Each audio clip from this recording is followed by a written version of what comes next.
I still remember the exact second my blood went ice cold. 7:42 in the morning, to be exact.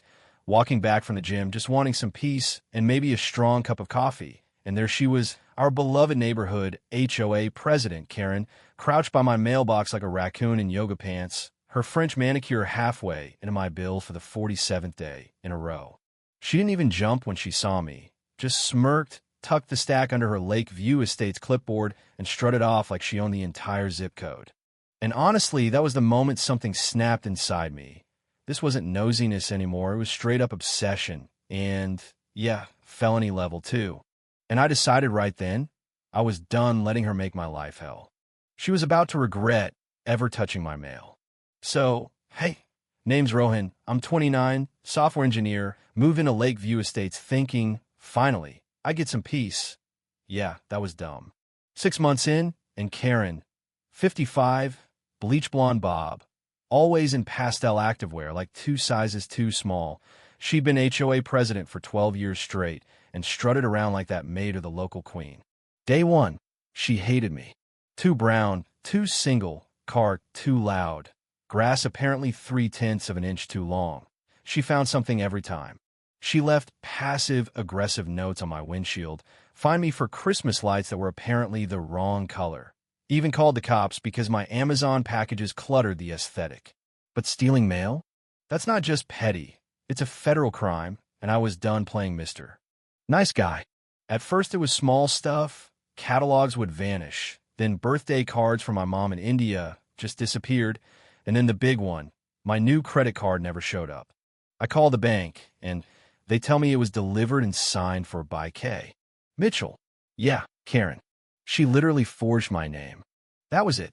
I set up a cheap little Wi-Fi camera pointed straight at the mailbox. Nothing fancy, but enough to catch her. Every single morning, 7:40 sharp, there she was, rifling through my mail like it was her daily cardio. Sometimes she'd sit on the curb, open envelopes, take pictures with her phone, then stuff everything back like nothing happened. One day, she found a Victoria's Secret coupon, held it up to the sun, and laughed, actually laughed, and pocketed it. If there's a way to feel violated and just plain mad, that was me. I tried to be civil. I confronted her come as I could manage. Karen, I have you on video taking my mail. Stop. She looked me dead in the eye and went, mind your business, sweetheart. Some of us keep this neighborhood safe from people who don't belong. Then she turned around and reported me for aggressive behavior and fined me $250. Yeah, that happened. That's when I realized nice wasn't going to work. If Karen wanted a war, I'd give her one she'd never forget. I reached out to the postal inspector, a real federal agent, stone-faced, the kind of guy you imagine catches mail thieves for breakfast. He watched my footage and grinned. Oh yeah, we're doing a sting. This is going to be fun. He told me to keep quiet, keep ordering stuff, expensive stuff, so I did. New iPhone, limited edition sneakers, even a PlayStation. I tracked every letter, every package, and like clockwork, Karen's greedy little hands were in my box every morning. The inspector started hanging out in an unmarked van down the street, sipping coffee and laughing at her on the monitor. He said he'd never seen anyone so bold and so dumb. The final bait was perfect, looked like a regular package, but inside was a GPS tracker and a die pack, straight out of a crime movie, courtesy of the USPS. I even tossed in some fake bank statements with crazy high balances just to tempt her. December 12th, 7:41 a.m., camera rolling, inspector ready. Karen actually jogged to my mailbox in neon Lululemon, ripped it open, and snatched the package like she'd hit the lottery. She glanced around, didn't see me, sprinted back to her house with it clutched to her chest. 30 seconds later, boom, red dye explodes all over her pristine white kitchen, visible through the window on the zoom lens. She screamed so loud the neighbor's dog howled. That's when the unmarked cars rolled up, for agents, badges out, guns on hips, pounding her front door. I watched from my porch as they dragged her out, barefoot, face and arms stained red, sobbing that it was all a misunderstanding. She kept yelling my name like I was the villain here. The inspector came over, handed me back every single piece of mail she'd ever taken, hundreds of letters, packages, Even my mom's care packages with Indian snacks inside, all crushed and crumbled. He winked and said, "Merry Christmas, kid." She's going away for a long time. But here's the part that still gives me chills. When they searched her house, they didn't just find my stuff. They found thousands of pieces of mail, everyone's mail, all neatly labeled in folders going back years. In her office, pinned to a corkboard like some serial killer's trophy wall, was a giant map of the neighborhood with my house circled in red and the words, "Problem, Handle," scrawled next to it. I thought that was the end, the twisted, messy, satisfying end. Wrong.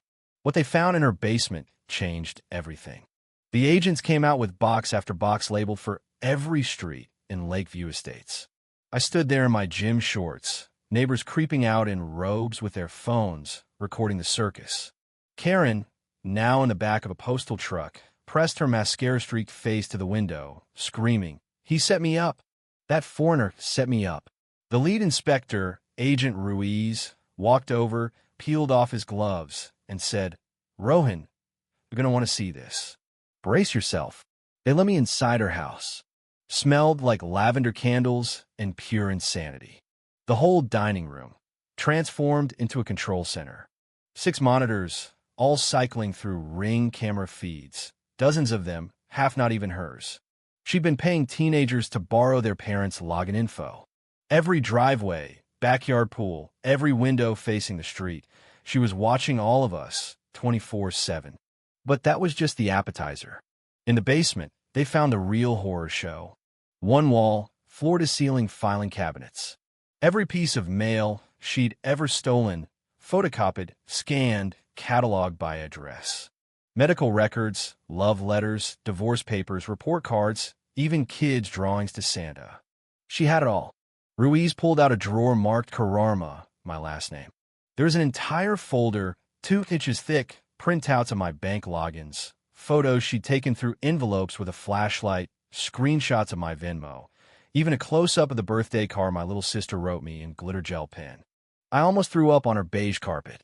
Then came the map, not the little corkboard one. A 6-foot architect's blueprint tacked to the wall like a war room, red strings connecting houses like a conspiracy theorist's fever dream. My house, dead center, covered in red X's and threat level, maximum. Next to it, photos of me jogging, taking out the trash, leaving for work, hundreds of them, some taken from inside the bushes. At the bottom, someone had taped a printout of my Indian passport photo with devil horns drawn in red Sharpie. That's when Ruiz dropped the real bomb. She'd been selling the info. Dark web marketplaces, full identity packages, $800 a pop for the good ones. Mine was premium tier, single, no kids, high income, 4 national, easier to drain. My knees actually buckled. This wasn't some nosy Karen with control issues. This was a one-woman crime ring running out of a McMansion with American flags on the porch. They kept digging. Under the basement stairs, they found a fireproof safe. Inside, 37 passports, none hers, burner phones, and a handwritten ledger of every neighbor she'd sold out. The couple on Maple Drive behind on fees. She sold their foreclosure notice to a loan shark. The divorced dad on Pinterest, hiding child support. She blackmailed him for 2 years. Me? She'd already moved 14 grand out of an old dormant account I forgot existed. Money my dad sent for grad school a decade ago. She'd crawled inside my life deeper than I'd ever imagined.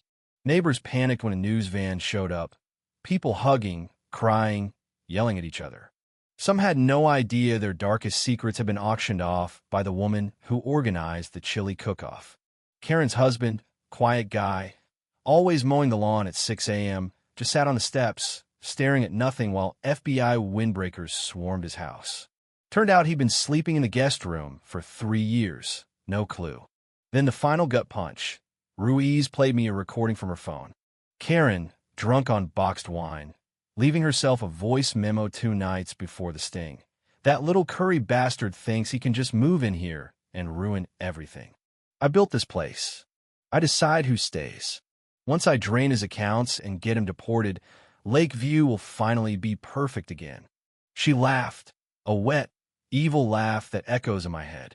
I walked out of that basement shaking with rage, fear, and something darker I can't name. The agents told me the die pack was just step one. They'd been building the case for weeks, ever since a neighbor reported missing tax docs. My footage was just the cherry on top. Karen was facing 20 years minimum, mail theft, identity theft, wire fraud, conspiracy, the works. They said she'd never see the outside of a prison again. I thought that was justice. I really did. I thought the nightmare ended the moment they slammed the truck door on her red-dyed face. So wrong. 3 days later, with the news calling her suburban mail monster, I got an envelope in my mailbox, no stamp hand-delivered. Inside, a single Polaroid of me sleeping, taken from the foot of my bed after the arrest, and a note in familiar block letters.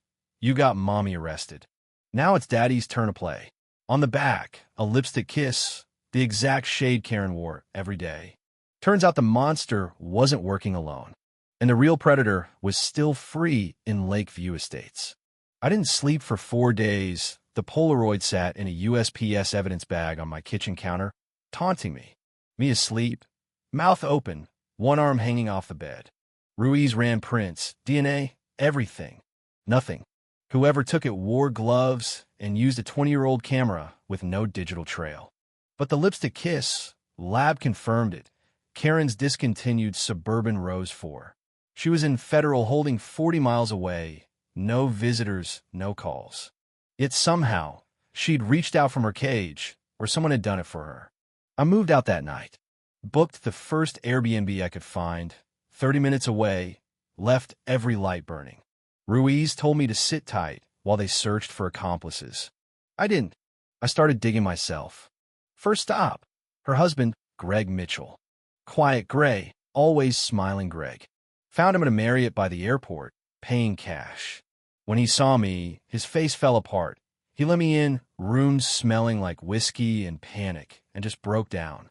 She made me, he whispered. Made him what? He told me everything. 15 years, Greg had been a mid-level fraud investigator for a big bank, started losing file for the right price. Karen found out, threatened to turn him in, then did something worse. She partnered with him. She played the loud, crazy HOA lady, the perfect distraction, so no one looked at quiet, invisible Greg. While she raged about Christmas lights and grass length, Greg sat in the basement, moving millions through shell accounts using stolen identities. The mail theft wasn't about control, it was raw material. She was the hunter, he was the butcher. The map in the basement? That was Greg's hit list. People who suspected asked too many questions. People like me. He took the sleeping photo the night before the sting. After Karen, drunk and raging, told him, if I go down, you finish the curry kid for me. He stood over my bed with a pillow in his hands. Couldn't do it. Not because he grew a conscience, just terrified of prison more than he hated me. So he took the photo instead, a promise to come back when the heat died down. But here's the twist. Greg wasn't crying because he got caught. He was crying because Karen had already planned for this. In 2019, she took out a $2 million life insurance policy on him, double indemnity for accidental death. 3 weeks ago, she moved it to a trust in the Caymans he couldn't touch. She knew the feds were closing in. She wanted him to take the fall alone, then collect when someone helped him die in despair. Greg realized he was the final loose and she needed gone. He offered me everything: passwords, offshore accounts, the real ledger hidden in a storage unit under his mother's name, in exchange for witness protection and a new face. I called Ruiz. They picked up Greg that night. He sang for 18 straight hours. Accounts frozen, assets seized, half the HOA board lawyered up. Karen got moved to solitary after she tried to hang herself with a bedsheet. Left a note that said he was supposed to finish it. Last week, they installed new mailboxes with cameras and locks. Post office runs them now. Lakeview Estates voted to dissolve the HOA completely. Houses selling for pennies. Nobody wants to live where the welcome wagon ran a crime syndicate in Lululemon. I moved back last month, different house, same street, because I'm stubborn like that. Sometimes at 7:40 a.m., I still flinch when the mail truck rolls by. But yesterday, something beautiful happened. A little envelope, no return address slid through my slot. Inside was a single Polaroid, Karen in orange prison scrubs, no makeup, hair gone gray, staring dead-eyed at the camera. On the back, in shaky sharpa from someone else's hand, she kept this in her cell. Thought you should know she'll never touch freedom again. Gee. Greg, from whatever witness protection town they dumped him in, sent me the final kiss goodbye. I burned the photo in my fire pit last night. Watched the flames eat suburban rose lipstick and all. Some monsters wear pastels and smile at potlucks. Some hide behind a monster everyone's looking at. I took them both down with a doorbell camera, a dye pack, and a birthday card from my mom that never should have been stolen. And for the first time in a year, when I walked to my mailbox this morning, I didn't look over my shoulder. So, if this story hit you, hit that subscribe button. Every single subscription pushes me to bring you more wild, jaw-dropping HOA stories. And I want to know, where's the line for justice? What would you do if it was your mail, your life? Drop your wildest HOA nightmares or your take on right and wrong down in the comments. I'll see you in the next one, where justice gets even sweeter.